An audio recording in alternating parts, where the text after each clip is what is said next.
Boa noite, pessoal, a paz do Senhor para vocês. Estou eu aqui mais uma vez no meu canal, reiniciando aí, depois de uma boa temporada parado, mas estamos reiniciando aí as nossas atividades e eu quero começar hoje com um assunto muito, mas muito importante mesmo, assunto esse que gera muita polêmica na igreja, porque existe várias linhas de pensamentos em relação a esse assunto, que é: vamos nos reconhecer no céu? Sim ou não? Algumas pessoas dizem que não, tá? Que nós não vamos nos reconhecer no céu, que vai ser uma nova vida, tudo se fez novo, novamente, novo corpo, as coisas do passado irão ficar para trás. Uns dizem que não, outros dizem que sim. Qual é a minha opinião? A minha opinião é que nós vamos nos reconhecer no céu. No passado, eu não tinha assim uma opinião formada a esse assunto por causa de falta de conhecimento da palavra. Mas conforme nós vamos lendo a Bíblia, conforme nós vamos lendo a palavra, ela vai trazendo esclarecimentos muito grandes. E eu cheguei à conclusão, eu vou passar para vocês aqui alguns textos bíblicos que mostram que realmente nós vamos nos reconhecer lá no céu. Algumas pessoas dizem que não, baseado no texto bíblico que está lá em Salmos, no capítulo 115, versículo 17 e 18. Lá diz que os mortos não louvam ao Senhor, nem os que descem à sepultura. Então eles pegam esse versículo e afirma que uma pessoa que depois que vai para o céu, acabou, não tem lembrança de mais nada. O problema é que esse versículo ele está lá no Antigo Testamento, aonde não havia ainda uma visão mais ampla sobre escatologia. Observe que a partir do Novo Testamento, com a chegada do Espírito Santo, a visão, o leque foi aberto. O próprio apóstolo Paulo, ele chega a dizer que ele viu coisas no céu que não dá nem para falar para os homens. Não foi nem lícito a ele falar aos homens. Mas no Antigo Testamento nós encontramos algumas passagens que nos deixam até mesmo garante essa nossa afirmação que lá no céu nós iremos nos reconhecer. Uma delas se encontra lá em Gênesis capítulo 25, versículo 8, quando Abraão ele vem a morrer. Lá em Gênesis 25, 8 diz o quê? Que depois de sua morte ele foi congregado aos seus.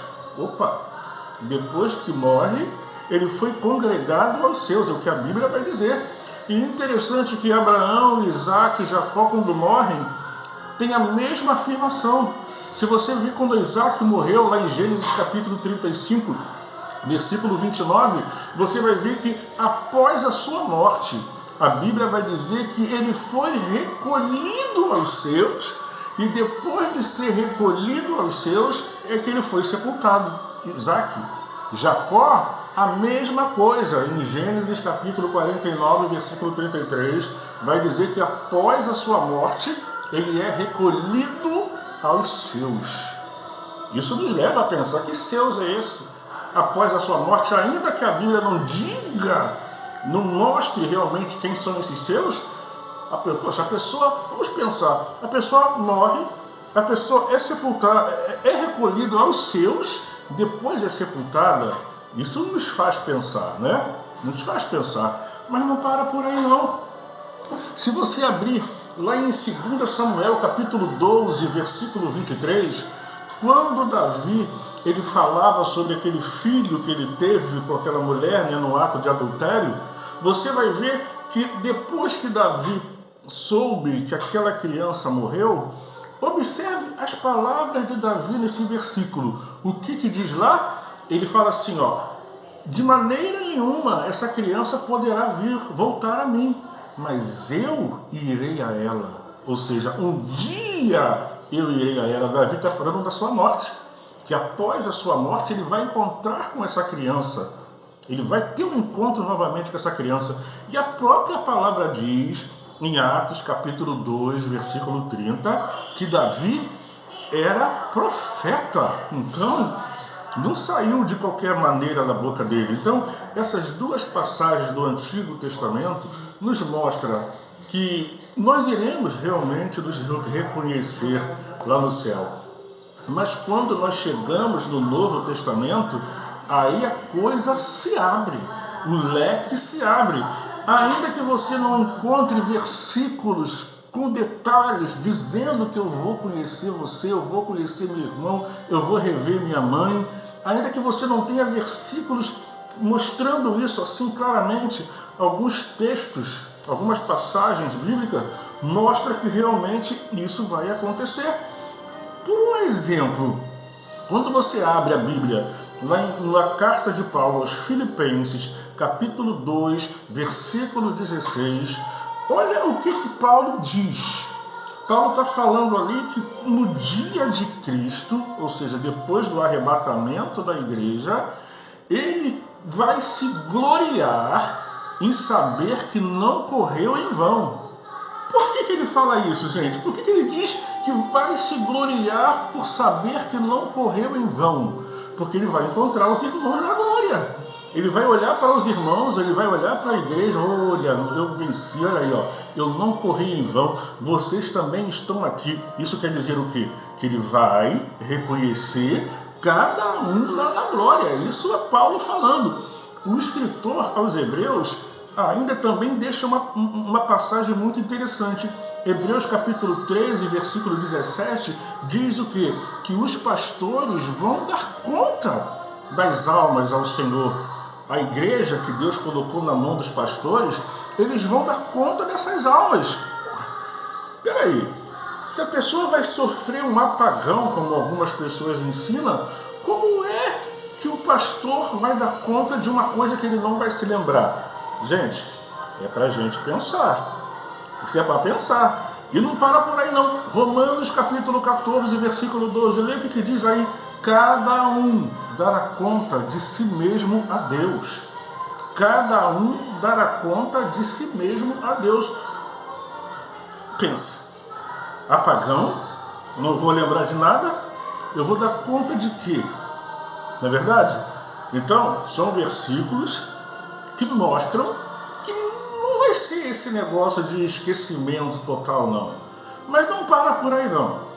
Mateus capítulo 8, versículo 11, Jesus ele diz o seguinte, que lá no céu, você vai observar que sempre Jesus está falando sobre grande ceia, sobre banquetes lá no céu, e desse versículo em especial, ele fala o quê? Ele fala que vai ter uma mesa, vai haver uma mesa, e sentado nessa mesa vai estar Abraão, vai estar Isaac, vai estar Jacó. Então veja, e nós somos os convidados para sentar nessa mesa. Então quer dizer, eu vou sentar numa mesa com Cristo, aí eu vou ver Abraão, Isaac, Jacó, Davi. Eu vou conhecer pessoas que eu nunca vi na minha vida, que eu nunca vi. Eu vou conhecer essas pessoas, mas eu não vou conhecer o irmão que esteve comigo ali, eu não vou conhecer a minha irmã, eu não vou conhecer o meu pastor, eu não vou conhecer, e não para por aí não. Em 2 Coríntios, capítulo 5, versículo 10, diz o quê? Que todos nós vamos comparecer diante do tribunal de Cristo para prestar conta ao que fizemos por meio do nosso corpo. Então não tem apagão, então não tem esquecimento. Eu vou receber o galardão de acordo com aquilo que eu fiz no meu corpo. Aí quer dizer então que eu vou receber uma coroa, eu vou receber um galardão e não vou saber o que é. Por que eu estou recebendo isso? Por que eu estou recebendo, gente? Não tem lógica. Tem coisas que não tem lógica. Mas não para por aí. Abra sua Bíblia no livro das revelações do Apocalipse, no capítulo 1, versículo 5. Apocalipse, leia aí, capítulo 1, versículo 5. Veja o que diz aí. Vai estar dizendo aí que Cristo, ele é o primogênito dentre os mortos. Primogênito dentre os mortos. Como assim, primogênito? Cristo, ele foi o primeiro que morreu e ressuscitou para nunca mais morrer. Primogênito dentre os mortos quer dizer isso. Morreu, ressuscitou para nunca mais morrer. Em outras palavras, a ressurreição de Cristo vai se assemelhar à nossa na sua vinda. Aqueles que já estiverem partido para a glória, né? E reparem, o que Jesus fez após a sua ressurreição? O que Jesus fez? Ele foi ter com os seus discípulos. E ele conheceu os seus discípulos e os discípulos conheceram ele. Então, se ele foi feito primícia dos que dormem, primogênito dentre os mortos, a sua ressurreição é semelhante à nossa. Então, com toda certeza, quando eu chegar na glória, eu vou conhecer meus irmãos, eu vou conhecer aqueles que trabalharam comigo na obra, aqueles entes queridos que partiram em Cristo, eu vou reconhecê-los. Sabe por quê? Porque lá em 1 João, capítulo 3, versículo 2, o escritor diz o seguinte: que ainda não é manifesto o que havemos de ser, mas sabemos que quando ele se manifestar, seremos semelhantes a ele. Opa! O nosso corpo, ele será glorificado, ele se aperfeiçoará. Então, o corpo glorificado, o corpo aperfeiçoado, veja, o corpo vai ser aperfeiçoado. Nós não seremos espíritos andando pelo céu, não. Esse corpo, ele passará por um processo de perfeição e seremos semelhantes a Cristo. Cristo nos conhece, Cristo nos conheceu, Cristo nos vê, está conosco todos os dias. E se nós seremos semelhantes a Ele, como é que eu não vou conhecer o meu irmão? Como é que eu não vou conhecer minha irmã? Como é que eu não vou conhecer minha mãe? Como é que eu não vou conhecer meu filho, que estará na glória, aqueles que partiram para a glória? É uma coisa que a gente precisa realmente analisar. Mas dentro ainda do livro de Apocalipse, você abrindo lá no finalzinho do Apocalipse, quando João começa a ver a cidade maravilhosa, a nova Jerusalém, principalmente no capítulo 21, versículo 12. Apocalipse capítulo 21, versículo 12, ele vê essa linda cidade e uma coisa chama a atenção de João. O muro da cidade é um imenso muro lindo de jaspe, um muro de jaspe, e existe, a cidade diz lá no Apocalipse que é um quadrado imenso. Uma outra hora nós vamos falar sobre isso aqui. E 3 portas em cada lado, ou seja, 12 portas que há lá na cidade. E a porta dessa cidade, interessante, vai dizer lá que a porta é formada por esmeraldas. Olha só, esmeraldas. E a Bíblia vai dizer o quê? Que lá na porta está o nome das 12 tribos de Israel. Isso no muro.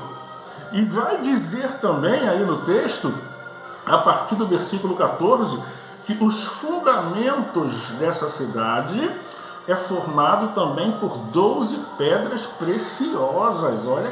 Olha que profundo. 12 pedras preciosas. E nessas pedras preciosas vai estar o nome dos 12 apóstolos. Mas o que isso tem a ver?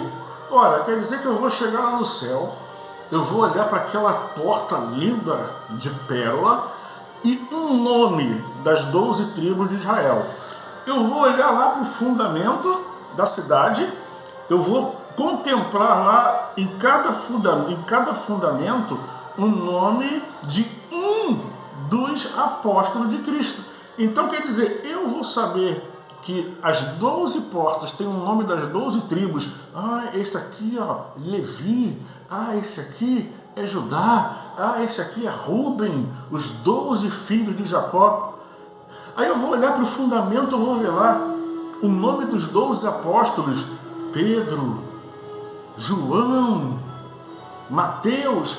E eu vou lembrar de tudo isso, que são os discípulos, os apóstolos de Cristo. Quer dizer, pessoas que eu não conheci, pessoas que eu nunca vi nessa vida, eu vou saber quem é, mas não vou saber quem é o meu irmão, eu não vou saber quem é a minha irmã, eu não vou saber quem foi o meu pastor, que, coitado, passou aqui a vida, renunciou a tudo para pastorear a igreja. Quer dizer, eu vou saber quem é essas pessoas e não vou saber quem é aqueles que conviveram aqui na terra comigo. Gente, é só pensar um pouco, é só usar um pouco de lógica. Mas para encerrar esse vídeo, eu vou deixar aqui a maior prova que eu deixei por último, né? Por último, não menos importante, né? A cereja realmente do bolo eu deixei por último. Abra sua Bíblia em Mateus capítulo 17. Você vai ler lá sobre a transfiguração de Jesus. Jesus estava no monte com alguns discípulos e de repente o que acontece? Jesus se transfigura, o seu corpo, sabe, fica glorificado. E naquele momento, quem aparece ali? Aparece Elias e Moisés. Aparecem ali e começam a conversar com Jesus. Veja, Elias e Moisés, duas pessoas do Antigo Testamento que não se conheceram, mas estavam ali conversando com Jesus. Olha que coisa tremenda.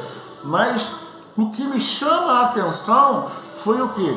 Foi que Pedro, num corpo de carne, ele soube quem era Moisés e ele soube quem era Elias.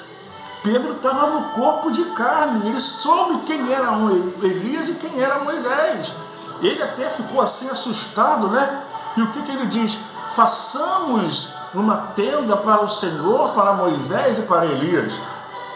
Se Pedro, num corpo humano, pecaminoso, ele soube discernir quem era Moisés e quem era Elias, será que eu, num corpo glorificado, eu não vou saber quem é quem lá no céu? Gente, pense, analise, pesquise e vamos ver que realmente você, meu irmão, que perdeu um ente querido, que morreu em Cristo, que hoje você está chorando de saudade, alegre-se e conforte-se nessa palavra. Um dia você vai vê-lo, um dia você vai vê-la novamente. E como diz a Bíblia, quem tem essa esperança, purifique-se a si mesmo, assim como ele é puro. Que Deus nos abençoe, em nome de Jesus.